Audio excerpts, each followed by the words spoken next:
Hello guys, welcome back to another video. I am Aman from KitchenCraft and today we'll be seeing how to set up a kitchen design in the area of 17 by 12. In previous videos we watched how to set up your working triangle and what are the basic elements of designing kitchen. I'll provide a link here at the top right, so if you haven't already watched you can watch them here right now, and if you have watched we can start with this video. Now before beginning further in the video, I would like to tell you about the 6 basic utility or storage things that you must have in your kitchen for working efficiently inside the kitchen. So here are the 6 pictures of what I am talking about. The first thing you required is a cutlery unit. The second is a bottle pull-out for your ketchup or oil bottles. Third one is for plates and your daily used utensils and spatulas, etc. And the fourth one is for the pot and pans. And this middle one is the grain trolley. So in this you can either store your grains or pulses here at the bottom, and in upper portion you can use your small storage packets or bottles in which you can store your spices or something like that. And then last, it is not always required, but if you have space it is a very much used storage option, that is pantry unit. So you can have it if you have that much space in your kitchen. It helps you in organizing a lot of stuff at a single place. So now, okay guys, we are in this software AutoCAD 2013 version, and basically this is the layout that I'm talking about and we will be working on today. So as you can see, this is only a sketch where you can see the walls, doors and the window of the room where the kitchen has to be built. And so it is 17 by 12 kitchen, and as you can see it has enough space to design a decent kitchen inside. So the client requirement for this design is that they want a island with a breakfast counter, plus they also want a crockery unit with the glass display. So we're gonna look after that, and before beginning with the initial of the design we should first draw it a rough sketch of how we will be placing the things inside it. So yes, let's give it a try on the paper first, then we will begin with the design in the AutoCAD. So here it is guys, I have drawn the rough layout on a paper. So as you can see here, the requirements I have fulfilled that. That is a center island in with the breakfast counter over here and a coffee unit over here. So as you can see, the kitchen has two entrances, that is one from the lobby and the one is going to the porch area. And what are the placements is like, I have given a slab here and a slab here. So this one can be used for the cooking purposes. As you can see, it is right in the front of the main entrance, and here the center will can provide a sink here, and the rest of the space can be used for the preparing or the breakfast counter. And then this side, I'll try to fit in the fridge along with the pantry units. And here on the back you can see a crockery unit can be hanged here, or we can see how we can set up its design. So along the island I'll try to give at least 3 feet of space for the free movement around the kitchen, and also you can see a 3 feet marking here. So it is to know that the difference between these two slab edges must be 3 feet, so a person can move in or out freely inside the kitchen. So here it is our window that is of full height almost, and so we can't use it for our kitchen slab. And yeah, that is pretty much it. And now we'll move to the AutoCAD to figure out how we can actually place it inside the kitchen. So guys, now we're back in the AutoCAD and here it is our layout, and we'll start with the design now. So okay, what I have done here is that this is the line where I will end this shelf, and this is the line where I'll end this slab here. So this much of area, you can see this will be empty. I can't take my shelf more than here this line, and I also can't cross my slab to after this line. So this is supposed to give a free movement once the our design is ready. If we stretch it out more than the line, then it will be create a hindrance in coming in and going out. So that's one thing to do first. And now we'll begin with an margin of the waist tiles that has to be used. So in kitchens generally we provide waste tiles at the back, so the kitchen or the wood furniture don't come directly in contact with the moisture if you have one. Many people also use plastic sheets rather than tiles, but tiles are more effective and more reliable than the plastic sheet. But you can always substitute for one another. So yeah. So for the margin, I am leaving 15 gap on each side where the tile will be placed. I'll speed it up for you. Once it is done, I will show you what I've done.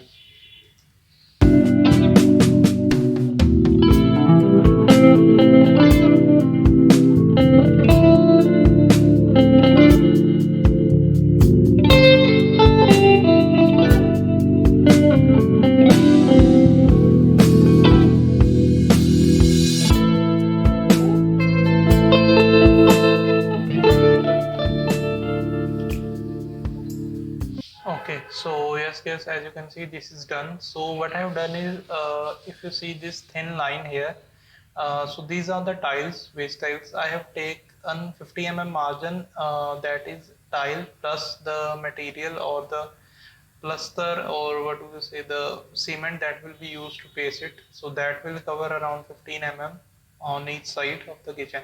So if you see here, there is no wall, so we just have to tie and just where our slab will be. So as you can see here, I have kept it short, rather than the slab.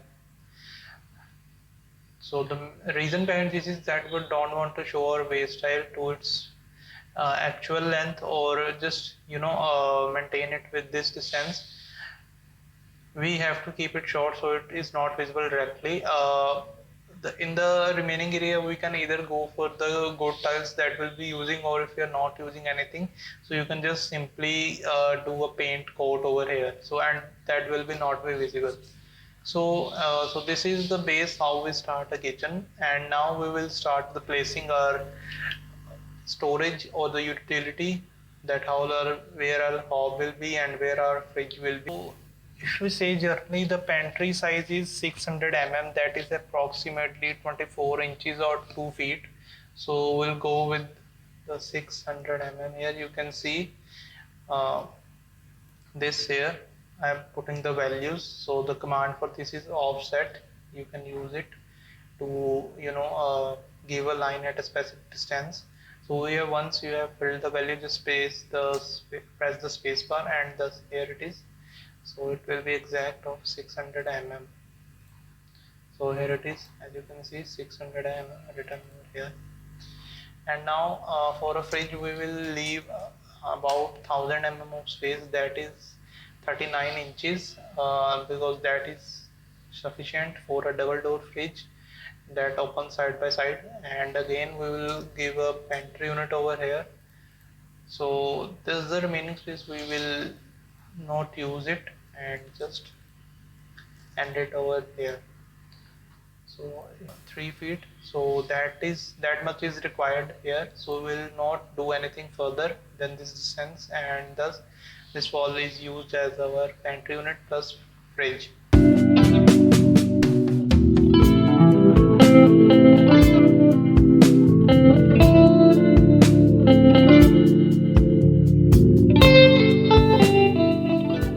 So here it is guys, as you can see, we have placed the fridge here, and our two pantry units are also ready.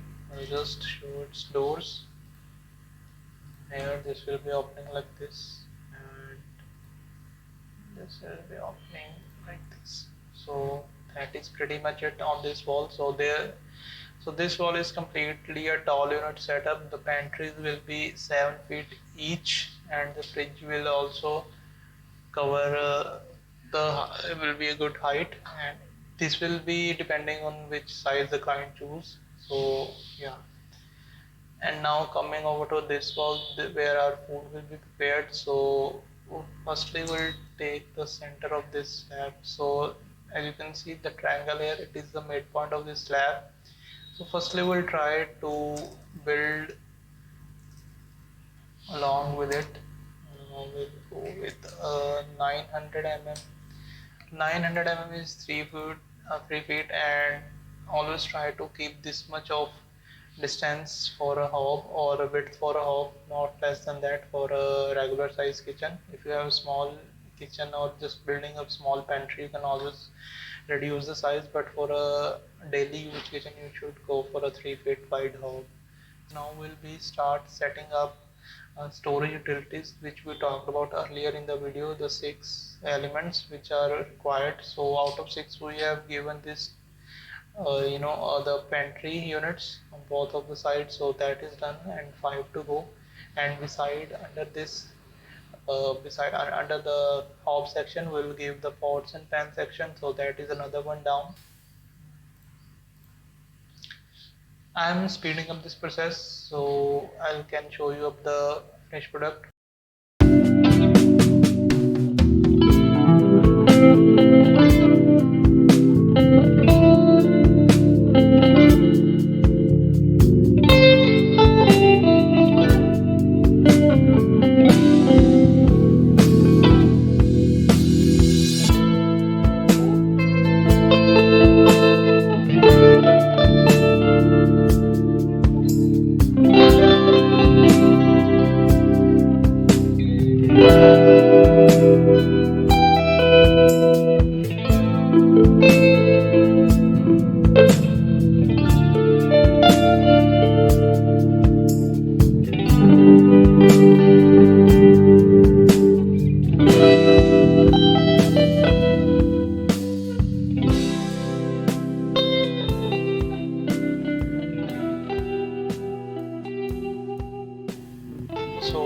Okay guys, now as you can see I am finished with this tab also. So what we have done here is we have applied a filler. Filler is basically a front that looks like the kitchen but it is a dummy. So we have provided it here as a 50 mm, that is 2 inches. And then after that we have started with this tolerant that have micro and oven in it. Plus after that we have these 3 drawers. These are the main setup. So a 1000 mm hob unit plus 900 mm on both left and right of the hob. So and here it is our 600 mm grain trolley. So we have covered our here it will be the crockery unit. Here is our grain trolley. Here is, and underneath is the pot and pans. So if you take a closer look, our pantry unit is gone, grain trolley is gone, pot and pans, cutlery units is gone. So we are just left with the bottle pull out now, and we will try to fit it in the island that we have to establish it in the center. So before the island, we'll start with the crockery unit. So we can see how much space is in between the center for setting up the island. So to do so for the crockery unit will be not in as depth as these are. So these are basically the base units which are 2 feet in depth or the 600 mm in depth, as they are also same for the pantry unit, but the crockery unit will be 12 to 14 inches in the depth. So we'll start with here. Firstly, we'll take a margin from this pantry unit that is approximately of 14 inches, and from here also from the entrance we'll try to keep a margin of at least 12 inches. So yes, and around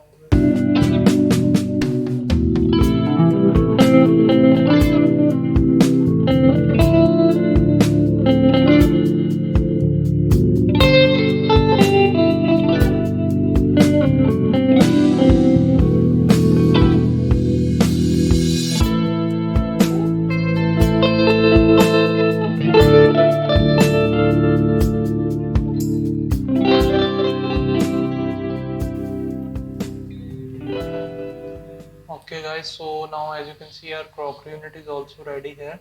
So I have given additional 41 to 42 inches space in between here, so one can easily operate this, and also have the door is also open freely, plus also have a little space so you can just move in and out of the area.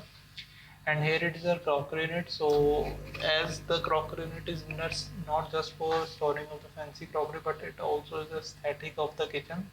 It provides the necessity looks and make it more beautiful. So what I have done is that I have use these two boxes, as you can see on the left and the right of the coconut. These are the open units where you can put down the decorative items, and in between here you can put your crockery. So now this much space is required in between, so we'll first use our offset to see how much space is required.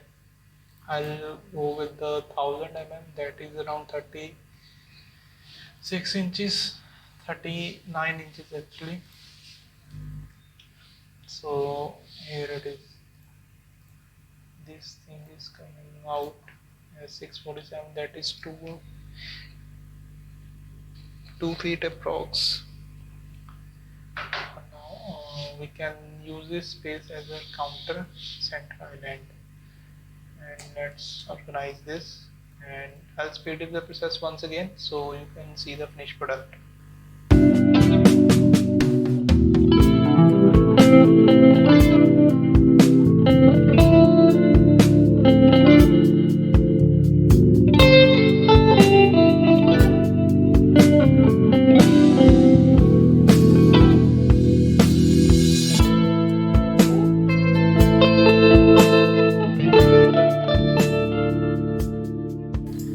So okay guys, now we also finished with the center island with the breakfast counter. As you can see, the island is ready. So what I have done is I have given this space to our sink and then the bottle pull out, and this is the storage unit that is basically around 42 inches width, and inside it we have given a wooden shelf for the storage of big items, especially in the Indian kitchen, the big utensils which can't be fit into the any accessory. So you can store it over here, and as you can see from all four sides there is enough room space to movement freely inside the kitchen. And here also between these two slabs you can get a good amount of 3.5 feet of the space. So that is basically a 2D part for the kitchen, and as you can see it has been planned very practically, and also the client's needs has been fulfilled inside, as he has got the center island plus also his crockery cabinet. The only thing left inside the kitchen is the placement of the wall units on this wall. So the wall units depth is around 12 inches, and it goes up to 13 inches with the shutters. So what I'm doing is just simply just merging it with the base unit so it looks metrically good and one sees it. This is not always possible to merge the wall units with the base units because sometimes the design do not get equally, but in this case we have very much good space to balance it with the upper units. So as you can see here, this will be hinge open and this two will be the lift ups. The lift ups are basically, I'll put a small video over here so you can see what the lift up systems are. You can get an idea from that. And here it is our 2D plan for this kitchen. I'll also show you the 3D design. Here you can have a look. I'll just upload the 3D design in this video only. As you can see, everything is very much well planned and organized in a manner, and still, and after all the completing the needs of the client, you can still have plenty of space around to move freely inside the kitchen. So now coming to the 3D layout of this kitchen. So yes, this is the 3Ds are ready, and you can see the 3D designs of the kitchen. So this is our main wall with the island in front, and this is the view from the window wall. And as you can see, the placements, the color combinations. I have done the render quickly, so there is a bit of light that has to be added in this. But apart from that, you can see the placements of the kitchen, the crockery cabinet plus our island. Yes, you can see here clearly. So this is a perspective view of the kitchen, how it turned out to be. So yes, everything that is required by the client has been fulfilled, and as you can see the outcome. It's really good. So guys, that was it for today's video. I show you the 2D and the 3D of the kitchen that we just designed. So guys, please write down in the comment section below how do you guys like it. And so that was some rough idea of how a kitchen is designed. There is a lot of process besides that, but here is a idea of how you can get your kitchen designed and what things you should be watching it. You can also get your kitchen design from us. You can just have to put your requirements in the comment section below, and we'll give you an estimate and the design of your kitchen. So that was it from my side. If you have any queries, please drop down in the comment section below, and in the next video we'll be looking and creating its electrical and plumbing drawing for its full functionality and how you layer it on the site. So yeah, thank you for watching guys, and please do like and subscribe to my channel for more informative content.